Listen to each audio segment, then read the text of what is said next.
Hey playmates, welcome back to the clubhouse, the M to the YA Pretty Mini Clubhouse. Whoop whoop.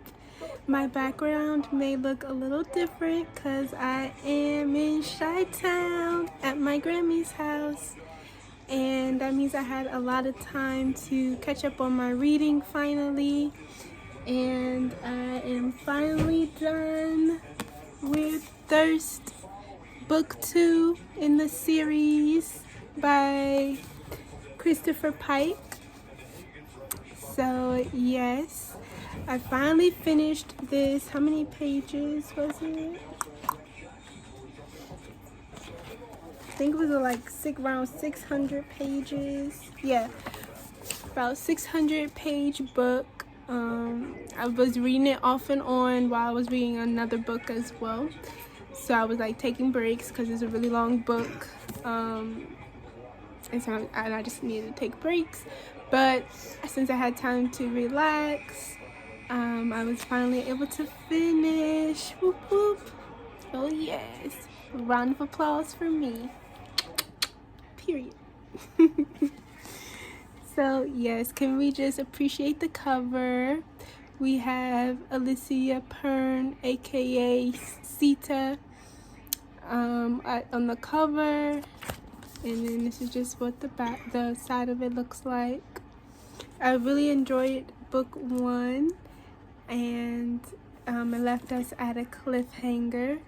I'm gonna just say spoilers because for me to explain the book, I'm gonna have to just say spoilers. So if you haven't read it, I suggest you to read it. And if you're watching the book 2, you already know what's going on, so yes.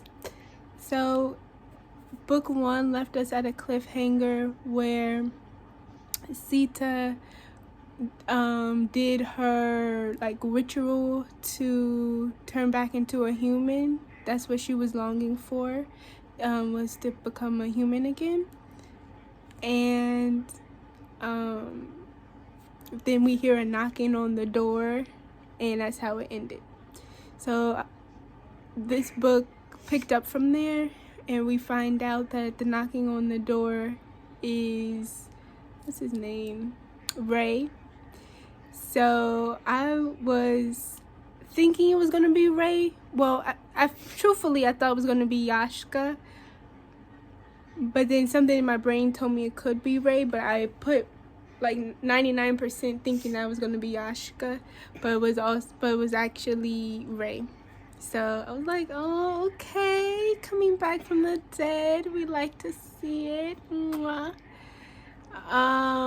So I really liked Ray as a character, except that he was annoying because he didn't want to be a vampire, which was understandable because vampires are evil. So, but he should have known that Sita was being as best as she can as a vampire, being morally good. So he should have just went along with that, but no, he wanted to be righteous and be like, no, I don't want to be a vampire. I just want to be a human. I'd rather you just killed me. So he resented her for that, and that part was a little annoying because I'm just like, it's supposed to be, you guys are supposed to love each other and be, connected forever, but that was not the case.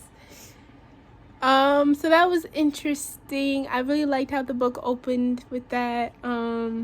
We kind of didn't know who it was going to be, and then she explained, then he was like, hello, my dear, love, Sita.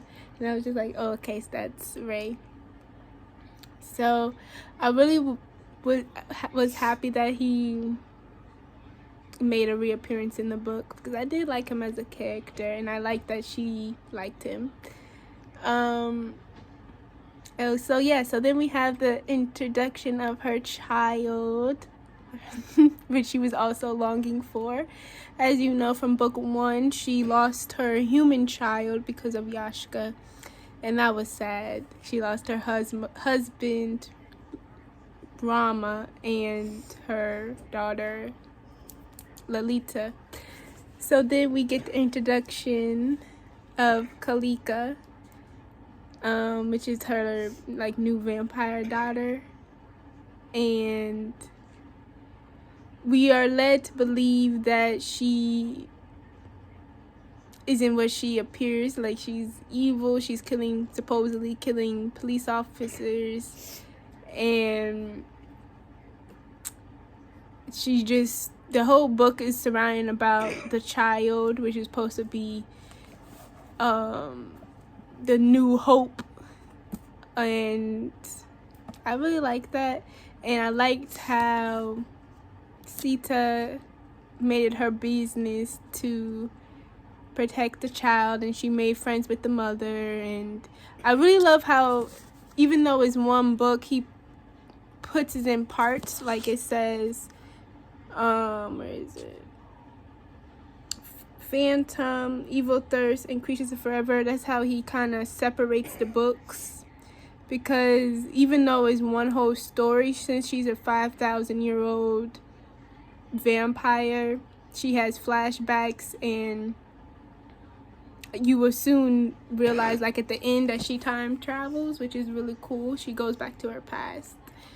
So I really like that he broke it up. He did that in book 1 too, where you're reading one story, but the parts of it is kind of broken up into different time periods of her life, because she's either reminiscing of what's happening in the past, or she's talking about the present, which is really cool. But we actually find out that her present is the future when she goes back to the past, which I really love that element. I love when stories have time traveling aspects, which is why I really like this series, because since she's so old, she has a lot to say in the past, and it just connects to her future lessons and stuff. And she always talk about Maya, which is supposed to be their word for illusions. And I thought that was so cool, because as you guys know, which I actually predicted this, because I've kind of know his pattern at this point, to expect the unexpected, I guess. So I actually predicted that Dante was the main villain in this, because he kind of was orchestrating everything, but wanted to hide behind the illusion of, I'm your friend, and I'm Mr. Innocent, and I'm so crippled. I'll see, anytime in a movie or book, I'm keen to it now. You cannot trust the crippled person. You just can never trust the crippled person. It's an illusion, and he pretty much alluded to that. So you pretty much suspect that it's Dante if you pretty much aren't reading the book, if you don't suspect Dante, because that's the whole moral of the story, is illusions. So yeah, but just the way that I don't know, it was really cool, because it was another illusion within the illusion. So that was pretty cool. He made it seem like it was what's his name, Land Golf or whatever. I'll be kind of pronouncing the names different in my head, so if I'm not saying it right, I'm sorry. But I'd be like, even with Sita, I know you pronounce it Sita, but I think it would have been better if her name was Sita. So all throughout the book, while I was reading it, I was pronouncing it in my head Sita, even though I clearly know it's Sita. But to me, Sita just fits her better. So anyways, so Land Golf, I don't know the character. He was part of the illusion of being like the most evil guy, but obviously it was Dante. And he was crippled, and she thought of him as her friend and like ally or companion to defeat Land Golf. But all of that was just fake, and yeah. So that was interesting. Yeah. But like I said, since it's like broken up into parts, we also need to talk about the illusion of Ray. OMG. Now I didn't expect Ray to be an illusion either. I really thought Ray came back to life. That part is where I was shook. But she said nobody else was talking to him, and when she said I don't know, when she said he said I would never existed or whatever, I was like, what? That part really blew my mind, because I was just like, he's really not there, because my heart was really hoping that he was coming back to life, because she had so much heartbreak at this point. Like, she needed him to come back to life. Like, when he said, yeah, I survived the bomb and all that, I really believed it. I was like, OMG, I'm so happy. She can have her little family. She had her baby that she always dreamed of, which we were made to believe that Kalika was bad when she was actually good the whole time. And that was in plain sight. She kept saying, I only want to find the child because I can protect the child the most. And that was true. And then at the end, when she was on her, like when she got, what happened? When she got slaughtered and she was on her last legs, basically, when she crawled to Sita and said, Mom, I was always just trying to protect the child. I was on your side, but you wouldn't believe me. I said, oh my goodness. I said, no. She was good. She was actually good all along. That made me sad. And she gave her last, like, when Sita had her neck slit open or whatever, and she crawled to her to give her last drops of blood, I said, oh my goodness. I was like, you go, girl. She saved her mom. That had me. And that wasn't her first time she saved her mom. She also saved her mom in that one mansion. It was like a side story, so I can't remember all the details, but basically she went to the mansion with the guy, and the guy was like a murderer. He was murdering a bunch of women, and obviously, since Sita was a vampire, she could smell like hidden bodies in the house or something like that. And then they were in a duel, and that's when Kalika came to rescue her. I was like, yes, girly, but it was all, we first were to believe under the illusion that it was just to gain the mom's trust, but she actually did it because she loved her, and I thought that was so sweet. So that was crazy. I really did like that part, knowing that Kalika was actually good and was on the mom's side all along. So I thought that was good, and I really thought that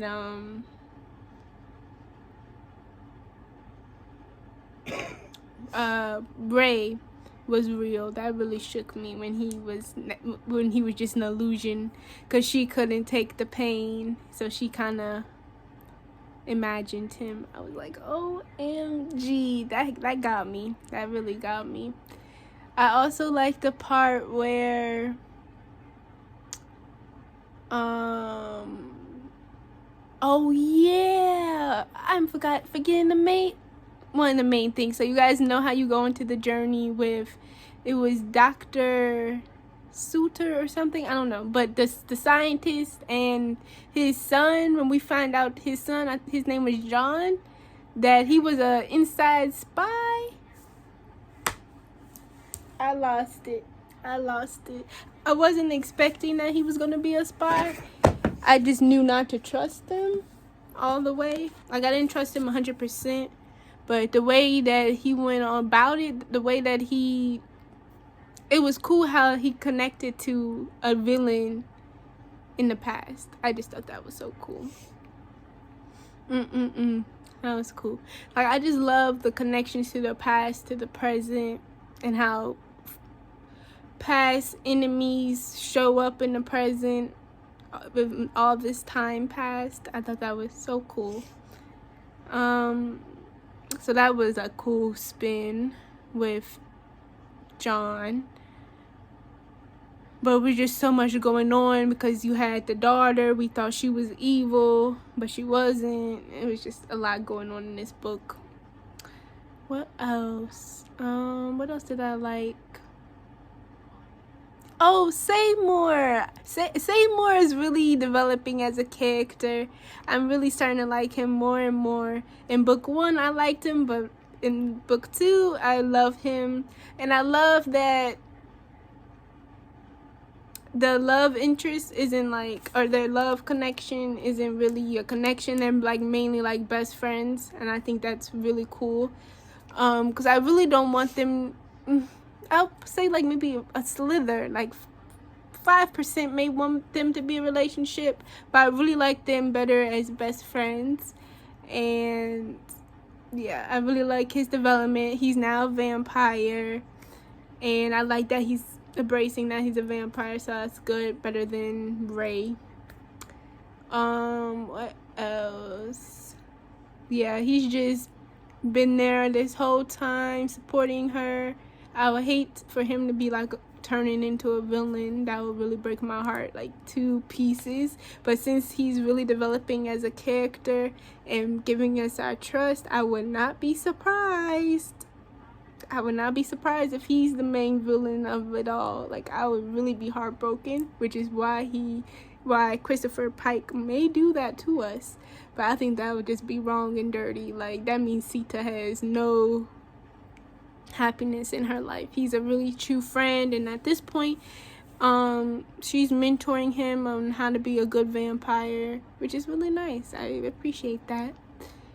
So yeah, this book has been really interesting. I'm really liking where it's going. I like the time traveling aspect in this. Oh,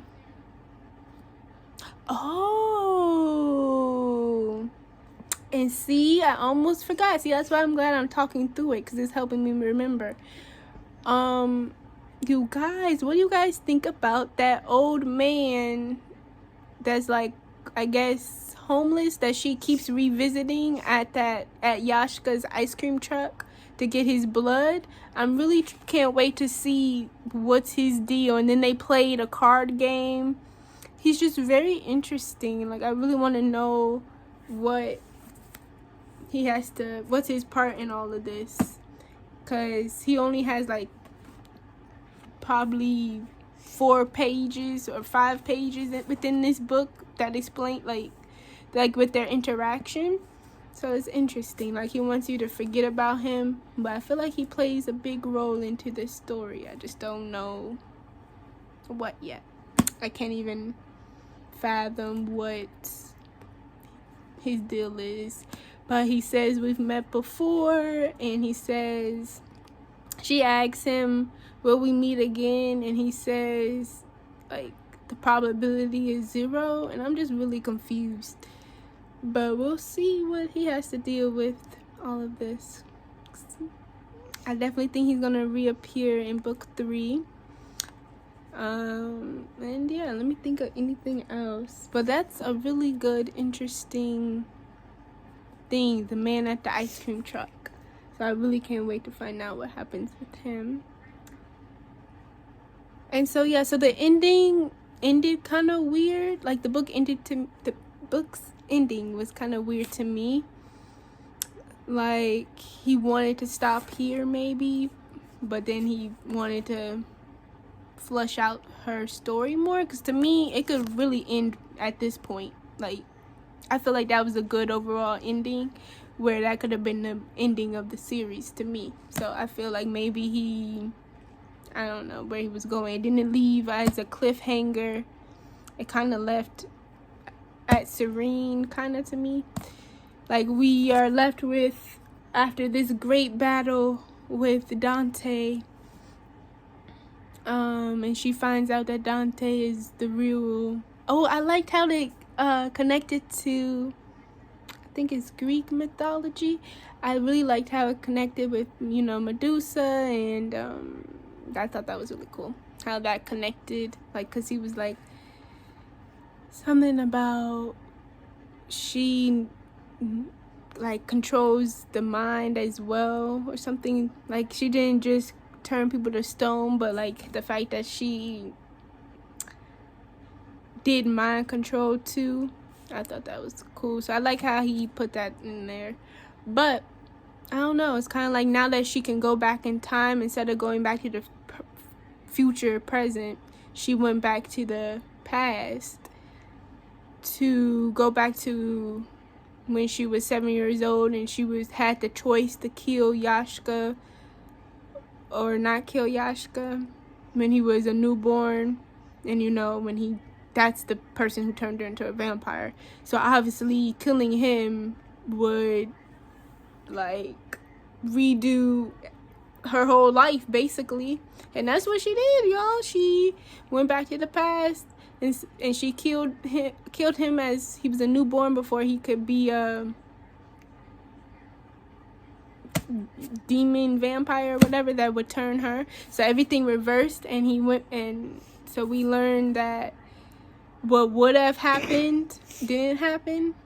At the cabin, when Yashka returns to their cabin where Sita, her husband, and her daughter are staying, and he's like, to save your family, you have to let me turn you into a vampire. That never happens. Just like she wakes up and hears something, but nothing really happens. And I was like, okay. So like everything that happened didn't happen. And then the little spacemen that were like seeing her body, we see their point of view now, seeing her body disappear, which is interesting. So to me, it could have really ended here.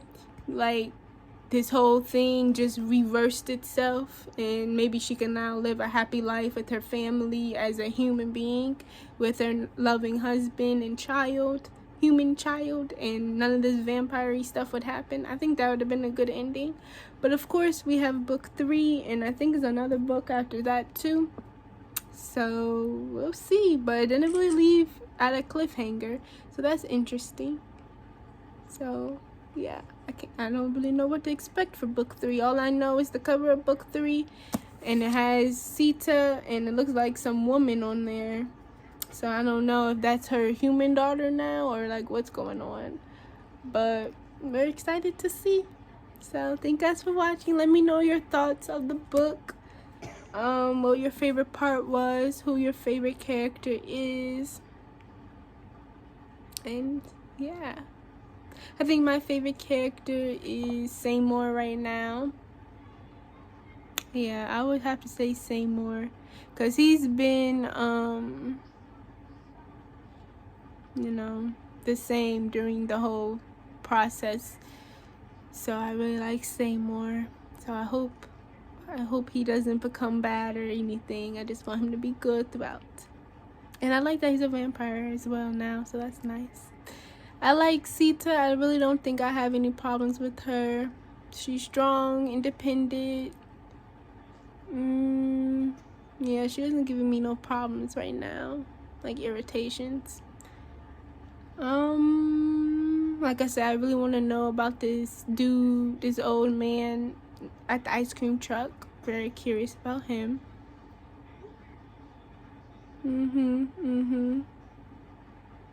Yeah, and I really like the surprise of Dante, even though, like I said, it wasn't that big of a surprise.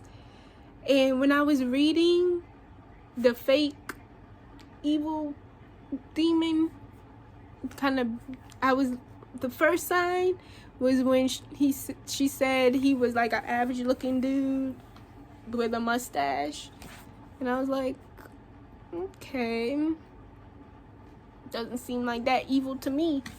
And then to me, he wasn't as evil as he could have been, so that was weird too. I don't know.